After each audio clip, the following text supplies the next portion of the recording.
Here we go.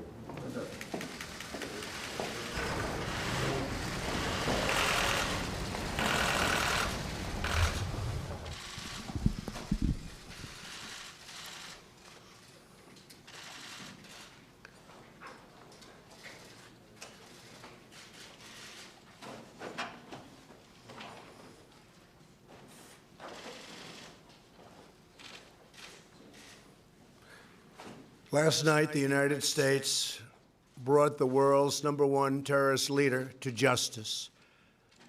Abu Bakr al-Baghdadi is dead. He was the founder and leader of ISIS, the most ruthless and violent terror organization anywhere in the world.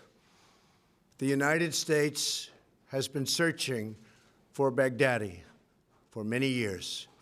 Capturing or killing Baghdadi has been the top national security priority of my administration. U.S. Special Operations Forces executed a dangerous and daring nighttime raid in northwestern Syria and accomplished their mission in grand style.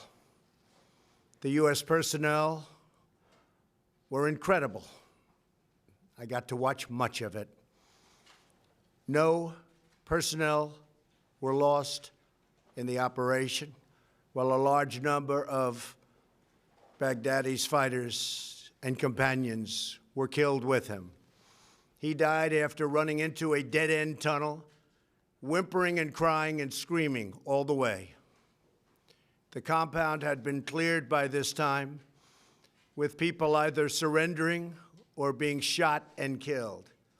11 young children were moved out of the house and are uninjured. The only ones remaining were Baghdadi in the tunnel, and he had dragged 3 of his young children with him. They were led to certain death. He reached the end of the tunnel as our dogs chased him down. He ignited his vest, killing himself and the 3 children.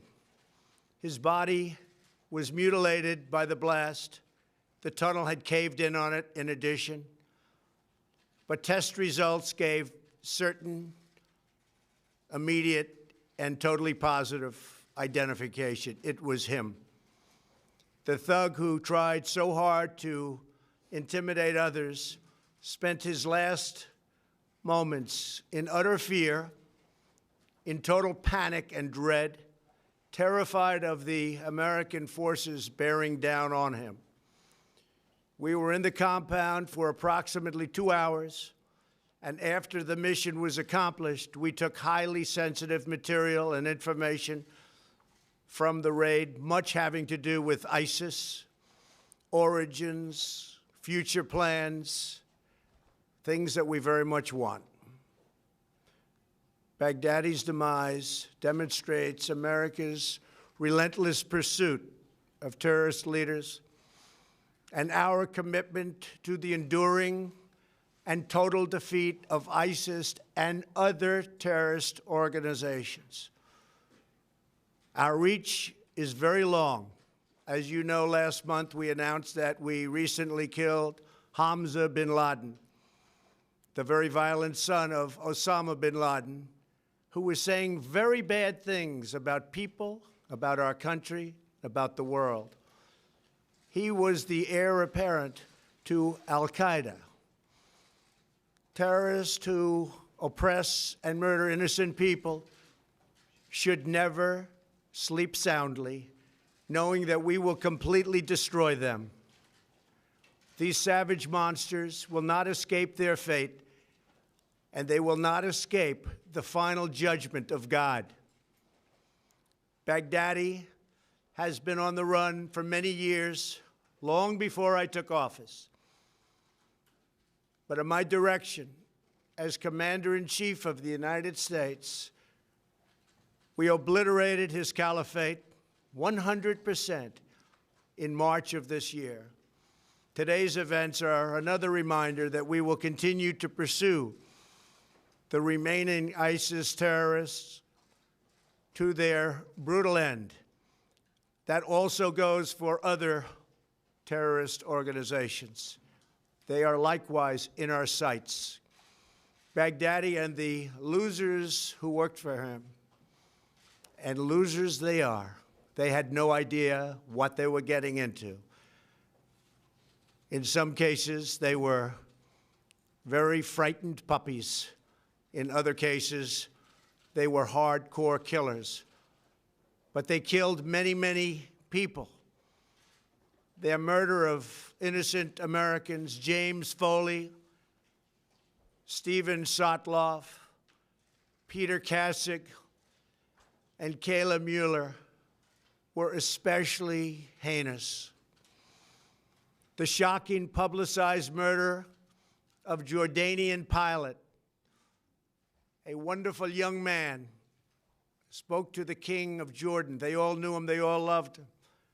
He was burned alive in a cage for all to see on the execution of Christians in Libya and Egypt, as well as the genocidal mass murder of Yazidis, rank ISIS among the most depraved organizations in the history of our world.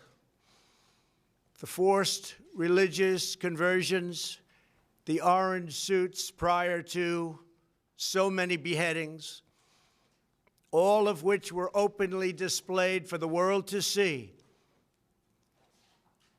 This was all that Abu Bakr al-Baghdadi, this is what he wanted. This is what he was proud of. He was a sick and depraved man, and now he's gone.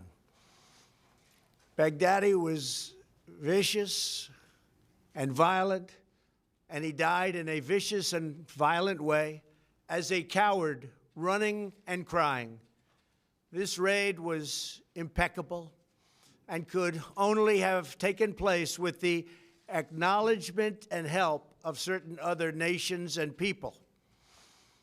I want to thank the nations of Russia, Turkey, Syria, and Iraq, and I also want to thank the Syrian Kurds for certain support they were able to give us. This was a very, very dangerous mission. Thank you as well to the great intelligence professionals who helped make this very successful journey possible. I want to thank the soldiers and sailors, airmen, and Marines involved in last night's operation. You are the very best there is anywhere in the world. No matter where you go, there is nobody even close. I want to thank General Mark Milley and our Joint Chiefs of Staff.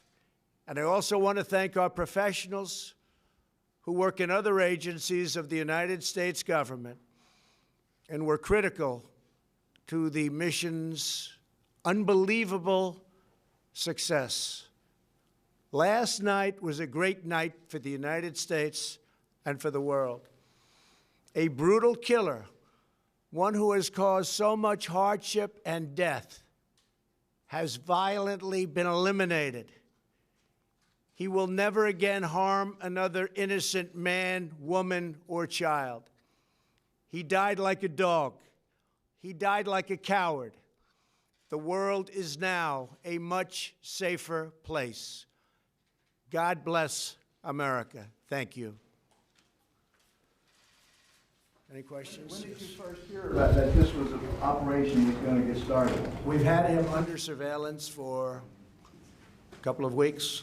We knew a little bit about where he was